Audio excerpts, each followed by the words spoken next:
ವಿಕ್ರಮ್ ಗೌಡ ಅವರು ಮೊದಲು ನೀವು ನೋಡಿದ ಹಾಗೆ ಚಿಕ್ಕ ಹುಡುಗ 23 ವರ್ಷದ ಹುಡುಗ ನಕ್ಸಲ್ ಚಳವಳಿಗೆ ಎಂಟ್ರಿ ಆಗ್ತಾರೆ. ಸೊ ಆ ತರದ ಸಾಕಷ್ಟು ಜನ ಸಹಜವಾಗಿ ಈ ತರದ ಶೋಷಣೆಗಳಾದಂತ ಸಂದರ್ಭದಲ್ಲಿ ನಕ್ಸಲ್ ಚಳವಳಿಗೆ ಬರುವಂತ ಪ್ರಕ್ರಿಯೆ ನಡೆಯುತ್ತಾ ಅಥವಾ ಹೇಗೆ?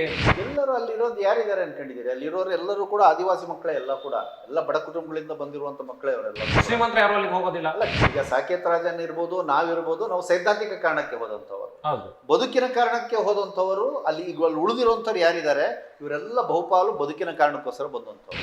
ಈಗ ಈ ಕಳೆದ ಬಾರಿ ಸಾಕೇತ್ ರಾಜನ್ ಅವರ ಹತ್ಯೆ ಆದ ನಂತರ ಕರ್ನಾಟಕದ ನಕ್ಸಲ್ ಚಳವಳಿಯಲ್ಲಿ 2 ಭಾಗ ಆಯ್ತು ಅನ್ನುವಂತ ಮಾತುಗಳು. ಯಾಕಾಯ್ತು ಮತ್ತೆ ಈಗ ಯಾವ ತರ ಸ್ವರೂಪ ಇದೆ? ಇಲ್ಲ, ಇದು ಪಶ್ಚಿಮ ಘಟ್ಟದಲ್ಲಿ ಈ ಸಶಸ್ತ್ರ ಚಟುವಟಿಕೆ ಶುರು ಮಾಡಬೇಕು ಅಂತೇಳಿ ಮಾವೋವಾದಿ ಪಕ್ಷ ತೀರ್ಮಾನ ಮಾಡಿದಾಗ್ಲೇನೆ, ನಕ್ಸಲೈಟ್ ಪಕ್ಷ ತೀರ್ಮಾನ ಮಾಡಿದಾಗ್ಲೇನೆ ಭಿನ್ನಾಭಿಪ್ರಾಯಗಳು ಬಹಳ ತೀವ್ರಗೊಂಡು 2001ರಲ್ಲಿ. ಶ್ರೀಧರ್ ಅವರೇ, ನಾನು ಹೇಳ್ತಾರೆ, ವಿಕ್ರಮ್ ಗೌಡ ಅವರು ಮೊದಲು ನೀವು ನೋಡಿದ ಹಾಗೆ ಚಿಕ್ಕ ಹುಡುಗ 23 ವರ್ಷದ ಹುಡುಗ ನಕ್ಸಲ್ ಚಳವಳಿಗೆ ಎಂಟ್ರಿ ಆಗ್ತಾರೆ. ಸೊ ಆ ತರದ ಸಾಕಷ್ಟು ಜನ ಸಹಜವಾಗಿ ಈ ತರದ ಶೋಷಣೆಗಳಾದಂತ ಸಂದರ್ಭದಲ್ಲಿ ನಕ್ಸಲ್ ಚಳವಳಿಗೆ ಬರುವಂತ ಪ್ರಕ್ರಿಯೆ ನಡೆಯುತ್ತಾ ಅಥವಾ ಹೇಗೆ? ಎಲ್ಲರೂ ಅಲ್ಲಿರೋದು ಯಾರಿದ್ದಾರೆ ಅನ್ಕೊಂಡಿದ್ದೀರಿ? ಅಲ್ಲಿರೋರು ಎಲ್ಲರೂ ಕೂಡ ಆದಿವಾಸಿ ಮಕ್ಕಳೇ, ಎಲ್ಲ ಬಡ ಕುಟುಂಬಗಳಿಂದ ಬಂದಿರುವಂತ ಮಕ್ಕಳೇ ಅವರೆಲ್ಲರೂ. ಶ್ರೀಮಂತರು ಯಾರು ಅಲ್ಲಿಗೆ ಹೋಗೋದಿಲ್ಲ. ಅಲ್ಲ, ಕೆಲವರೆಲ್ಲ ಕೂಡ ಅದೇ ಹೇಳಿದ್ನಲ್ಲ, ಸೈದ್ಧಾಂತಿಕ ಕಾರಣಕ್ಕೆ ಬಂದವರು, ಬದುಕಿನ ಕಾರಣಕ್ಕೆ ಬಂದವರು ಇಬ್ರು ಇರ್ತಾರೆ. ಈಗ ಸಾಕೇತ್ ರಾಜನ್ ಇರ್ಬೋದು, ನಾವಿರ್ಬೋದು, ನಾವು ಸೈದ್ಧಾಂತಿಕ ಕಾರಣಕ್ಕೆ ಹೋದಂಥವ್ರು. ಹೌದು, ಬದುಕಿನ ಕಾರಣಕ್ಕೆ ಹೋದಂಥವರು. ಅಲ್ಲಿ ಈಗ ಅಲ್ಲಿ ಉಳಿದಿರುವಂಥವ್ರು ಯಾರಿದ್ದಾರೆ, ಇವರೆಲ್ಲ ಬಹುಪಾಲು ಬದುಕಿನ ಕಾರಣಕ್ಕೋಸ್ಕರ ಬಂದಂಥವ್ರು. ಸೈದ್ಧಾಂತಿಕ ಕಾರಣಕ್ಕೆ ಬಂದವರು ಸಾಕಷ್ಟು ಜನ ಎನ್ಕೌಂಟರ್ ಅಲ್ಲಿ ಇದಾಗಿದ್ದಾರೆ, ಅಥವಾ ನಾವು ಮುಖ್ಯವಾಹಿನಿ ಕೆಲವರು ಮರಳಿದೀವಿ, ಹಿಂಗೆಲ್ಲ ಆಗಿದ್ದಾರೆ. ಆದ್ರೆ ಅಲ್ಲಿಗ ಅಲ್ಲೂ ಇಲ್ಲ ಇಲ್ಲೂ ಇಲ್ಲ ನಂಗೆ ಸಿಕ್ಕಾಕೊಂಡಿರುವಂತವ್ರು ಅಲ್ಲಿನ ಆದಿವಾಸಿ. ಈಗ ಈ ಕಳೆದ ಬಾರಿ ಸಾಕೇತ್ ರಾಜನ್ ಅವರ ಹತ್ಯೆ ಆದ ನಂತರ ಕರ್ನಾಟಕದ ನಕ್ಸಲ್ ಚಳವಳಿಯಲ್ಲಿ 2 ಭಾಗ ಆಯ್ತು ಅನ್ನುವಂತ ಮಾತುಗಳು. ಯಾಕಾಯ್ತು ಮತ್ತೆ ಈಗ ಯಾವ ತರ ಸ್ವರೂಪ ಇದೆ ಅಲ್ಲಿ? ಇಲ್ಲ, ಇದು ಪಶ್ಚಿಮ ಘಟ್ಟದಲ್ಲಿ ಈ ಸಶಸ್ತ್ರ ಚಟುವಟಿಕೆ ಶುರು ಮಾಡಬೇಕು ಅಂತೇಳಿ ಮಾವೋವಾದಿ ಪಕ್ಷ ತೀರ್ಮಾನ ಮಾಡಿದಾಗ್ಲೇನೆ, ನಕ್ಸಲೈಟ್ ಪಕ್ಷ ತೀರ್ಮಾನ ಮಾಡಿದಾಗ್ಲೇನೆ ಭಿನ್ನಾಭಿಪ್ರಾಯಗಳು ಬಹಳ ತೀವ್ರಗೊಂಡು 2001ರಲ್ಲಿ ಒಂದು ಅಂತಾರಾಷ್ಟ್ರೀಯ ಸಮಾವೇಶ ನಡೆಯುತ್ತೆ. ಸೊ ಆ ಸಂದರ್ಭ ಇಲ್ಲಿಂದ ಕೆಲವರು ಹೋಗಿ 2000 ಇಸ್ವಿನಲ್ಲಿ ದಂಡಕಾರಣ್ಯ ಅಂತ ಕರಿತೀವಿ ಛತ್ತೀಸ್ಗಢದಲ್ಲಿ. ಅಲ್ಲಿ ಒಂದು ಅಖಿಲ ಭಾರತ ಕಾಂಗ್ರೆಸ್ ಅಂತ ಕರೀತಾರೆ, ಅದು ನಡೀತದೆ. ಅಲ್ಲಿ ಚರ್ಚೆ ನಡೆದಾಗ ಇದನ್ನ ಈಗ ಹೈದರಾಬಾದ್ ಕರ್ನಾಟಕ ಪ್ರದೇಶದಲ್ಲಿ ಅಲ್ಲಿ ಉಳಿಲಿಕ್ಕೆ ಕಷ್ಟ ಅಂತ ಇರೋದ್ರಿಂದ ಅದನ್ನ ಶಿಫ್ಟ್ ಮಾಡಿ ಪಶ್ಚಿಮ ಘಟ್ಟಕ್ಕೆ ಶಿಫ್ಟ್ ಮಾಡಬೇಕು ಅಂತ ತೀರ್ಮಾನ ಮಾಡ್ತಾರೆ. ಆ ತೀರ್ಮಾನ ಗೊತ್ತಾದ್ಮೇಲೆ ನಾವು ಇಲ್ಲಿವರೆಗೂ ಒಂದು ಒತ್ತಡ ತರ್ತೀವಿ ಕಮಿಟಿ ಮೇಲೆ. ಅದೇನಪ್ಪ ಅಂದ್ರೆ ನಾವು ಅಲ್ಲಿಗೆ ಹೋಗೋದಕ್ಕಿಂತ ಮೊದಲು ಇಲ್ಯಾಕೆ ವಿಫಲಗೊಂಡ್ವಿ ಅನ್ನೋದ್ರ ಬಗ್ಗೆ ಒಂದು ಸರಿಯಾದ ರೀತಿಯಲ್ಲಿ ಒಂದು ಸಮೀಕ್ಷೆ ಆಗಬೇಕು. ಅದರ ಪಾಠಗಳನ್ನು ತೆಗೆದುಕೊಂಡು ಹೊಸ ರೀತಿಯಲ್ಲಿ ಪಶ್ಚಿಮ ಘಟ್ಟದಲ್ಲಿ ಕೆಲಸ ಮಾಡಬೇಕು ಅಂತ ನಾವು ಹೇಳ್ತೀವಿ. ಅವಾಗ ಇಲ್ಲಿ ಯಾಕೆ ಹಿಂಗಾಯ್ತು ಅನ್ನೋ ವಿಚಾರಕ್ಕೆ ಬಂದಾಗ 2 ಭಿನ್ನಾಭಿಪ್ರಾಯಗಳು ಬರ್ತವೆ.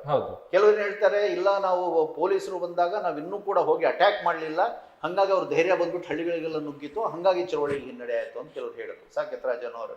ನಾವು ಅದನ್ನು ಇಲ್ಲ, ತಪ್ಪು ಅಂತ ಹೇಳಿದ್ವಿ. ಇದು ಪೂರ್ತಿ ಒಂದು ಬಯಲು ಪ್ರದೇಶಗಳನ್ನಲ್ಲಿ ಹೋಗ್ಬಿಟ್ಟು ನೀವು ಸಶಸ್ತ್ರ ಹೋರಾಟನ ಹಿಂಗೆ ಕಟ್ತೀವಿ ನಾವು ಅಂತ ಹೇಳಿದ್ರೆ, ನಾವು ಸರ್ಕಾರನೇ ಅನ್ಕೊಂಡಿದ್ದೀವಿ, ವ್ಯವಸ್ಥೆಯನ್ನೇ ಅನ್ಕೊಂಡಿದ್ದೀವಿ. ಇದು ನಮಗೆ ನಮ್ಮ ಒಟ್ಟಾರೆ ಕ್ರಾಂತಿಯ ಬಗ್ಗೆ ಇರುವಂಥ ದೃಷ್ಟಿಕೋನನೇ ಭಾಳ ಸಂಕುಚಿತವಾಗಿರುವಂಥದ್ದು ಕಾರಣ. ಚಳುವಳಿ ಅನ್ನೋಂಥದ್ದು ವಿಶಾಲ ಜನಸ್ತೋಮದ ಹೋರಾಟ. ನಾವು ಕೆಲವರು ಸೇರ್ಕೊಂಡು ಬಂದು ಕಿಡ್ಕೊಂಡು ಮಾರೋದಲ್ಲ, ತಿಳುವಳಿಕೆಯಲ್ಲೇ ದೋಷ ಇದೆ ಅನ್ನೋದು ನಮ್ದು ಒಂದು ವಾದ. ಎರಡನೇದು, ಪಶ್ಚಿಮ ಘಟ್ಟದಲ್ಲಿ ಶುರು ಮಾಡಬೇಕು ಅಂತ ಹೇಳಿದ್ರು ಕೂಡ ನಾವು ಅವ್ರದ್ದು ಏನಿತ್ತಪ್ಪ ಅಂದರೆ ನಾವು ಇದನ್ನು ಆದಷ್ಟು ಬೇಗ ಸಶಸ್ತ್ರ ಹೋರಾಟಕ್ಕೆ ಕರ್ಕೊಂಡು ಹೋಗಬೇಕು ಅಂತೇಳಿ. ನಾವು ತಪ್ಪು, ಹಂಗಲ್ಲ. ಜನರ 108 ಸಮಸ್ಯೆಗಳಿದ್ದಾವೆ. ನಾವು ಬಂದಿರುವಂಥದ್ದು ಜನರ ಸಮಸ್ಯೆಗಳನ್ನು ಬಗೆಹರಿಸಲಿಕ್ಕೋಸ್ಕರ, ಅದನ್ನು ಸಶಸ್ತ್ರ ಹೋರಾಟದೇ ನಮ್ಮ ಗುರಿ ಅಲ್ಲ. ಸೊ ಹಂಗಾಗಿ ನಾವು ಜನರ ಸಮಸ್ಯೆಗಳನ್ನು ತೆಗೆದುಕೊಂಡು ಪ್ರಜಾತಾಂತ್ರಿಕ ಹೋರಾಟ ಕಟ್ಟಲಿಕ್ಕೆ ಒತ್ತು ಕೊಡಬೇಕು ಅಂತ. ಇದು ಸುಮಾರು ಡಿಬೇಟ್ ಎಲ್ಲ ಕೂಡ ನಡೀತು. ಆಮೇಲೆ ಅದಕ್ಕೆ ಒಂದು ಕಾನ್ಫರೆನ್ಸ್ಗಳಾಯಿತು, ವೋಟಿಂಗ್ ಹೋಯಿತು. ನಮ್ಮ ದುರದೃಷ್ಟಿಗೆ ವೋಟಿಂಗ್ನಲ್ಲಿ ಟೈ ಅಪ್ ಆಗ್ಬಿಡ್ತು. ಅವಾಗ ಸೆಂಟ್ರಲ್ ಕಮಿಟಿ ಮಾತು ಕೇಳಬೇಕು, ಸೆಂಟ್ರಲ್ ಕಮಿಟಿ ಶುರು ಮಾಡಿರಿ ಅಂತ ಹೇಳೋದು. ನಕ್ಸಲ್ ಚಳವಳಿ ಸಶಸ್ತ್ರ ಹೋರಾಟ ಶುರು ಆದ ತಕ್ಷಣ ಎನ್ಕೌಂಟರು ಶುರು ಆಯಿತು. ಇದು ಒಂದು ಮುಗಿಲಾರ್ದ ಕಥೆಯಾಗಿ ಬಂತು.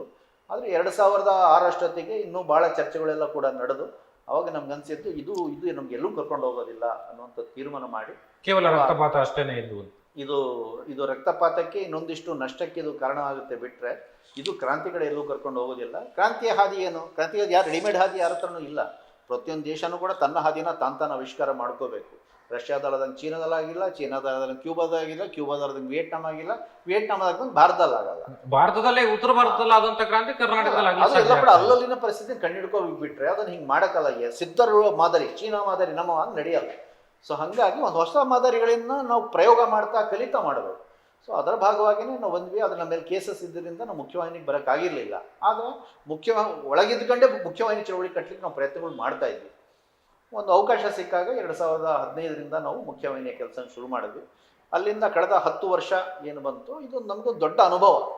ನಮಗೆ ಭಾಳ ಹೆಮ್ಮೆ ಅನ್ನಿಸ್ತದೆ. ಕರ್ನಾಟಕದ ಸಿವಿಲ್ ಸೊಸೈಟಿ ನಮ್ಮನ್ನು ರಿಸೀವ್ ಮಾಡ್ಕೊಂಡಿದ್ದು, ಜನ ಚಳವಳಿಗಳು ನಮ್ಮನ್ನು ಬರಮಾಡ್ಕೊಂಡಿದ್ದು, ಅವರೆಲ್ಲರ ಬೆಂಬಲದ ಜೊತೆ ದೊರೆಸ್ವಾಮಿ, ಎ.ಕೆ. ಸುಬ್ಬಯ್ಯ, ಗೌರಿ ಲಂಕೇಶ್ ಅವರಂಥ ಅವರ ಬೆಂಬಲದ ಜೊತೆ ದೇವನೂರು ಮಹಾದೇವ ಇರ್ಬೋದು, ಇಂದು ಧರ್ವನ್ನಾಪುರ ಇರ್ಬೋದು, ವೆಂಕಟೇಶಣ್ಣ ಇರ್ಬೋದು, ಇನ್ನು ಸುಮಾರು ಜನ, ಒಬ್ಬರು ಹೆಸರು ಹೇಳೋಕ್ಕಾಗಲ್ಲ ಅದನ್ನು, ವ್ಯಕ್ತಿಗಳ ಹೆಸರು ತಗೊಂಡು ಎಲ್ಲರೂ ಜೊತೆ ನಿಂತು ಮಾಡಿರುವಂಥದ್ದು. ಈಗ ನಮಗೆ ಒಂದು ದೊಡ್ಡ ಒಂದು ಅವಕಾಶ ಸಿಕ್ಕಿದೆ, ಒಂದು ದೊಡ್ಡ ಅನುಭವ ಸಿಕ್ಕಿದೆ, ಸಾಕಷ್ಟು ವಿವೇಚನೆ ಸಿಕ್ಕಿದೆ. ಆದರೆ ನಮ್ಮ ಬದ್ಧತೆಯಿಂದ ನಾವು ಸಡ್ಲಾಗಿಲ್ಲ. ಈ ಸಮಾಜ ಭಾಳ ಹದಗೆಟ್ಟೋಗಿದೆ. ಇದು ಬದಲಾವಣೆ ಆಗಬೇಕು, ಮೂಲಭೂತ ಬದಲಾವಣೆ ಆಗಬೇಕು. ಆದರೆ ಮೂಲಭೂತ ಬದಲಾವಣೆ ನಾವು ಕೆಲವರು ಬಂದು ಕಿಡ್ಕೊಂಡು ಮಾಡೋಂಥದ್ದಲ್ಲ. ಅದು ಒಂದು ಸಾಮೂಹಿಕ ಪ್ರಕ್ರಿಯೆ, ಸಾಮೂಹಿಕ ಸಮಗ್ರ ಹೋರಾಟದಿಂದ ಆಗಬೇಕು. ಹಾಗಾಗಿ ಎಲ್ಲ ಚಳವಳಿಗಳು, ದಲಿತ ಚಳವಳಿ, ರೈತ ಚಳವಳಿ, ವಿದ್ಯಾರ್ಥಿ ಚಳವಳಿ, ಕಾರ್ಮಿಕ ಚಳವಳಿ, ಕಮ್ಯುನಿಸ್ಟ್ ಚಳವಳಿ, ನಕ್ಸಲೈಟ್ ಚಳವಳಿಯಿಂದ ಬಂದವರು ಎಲ್ಲರೂ ಒಗ್ಗೂಡಿ ಇವತ್ತು ದೇಶ ರಕ್ಷಣೆಗೆ ನಿಲ್ಲಬೇಕಾಗಿದೆ. ದೇಶನೇ ಎಲ್ಲ ಹಾಳು ಮಾಡಾಕ್ತಿದ್ದಾರೆ ಎಲ್ಲರೂ ಕೂಡ.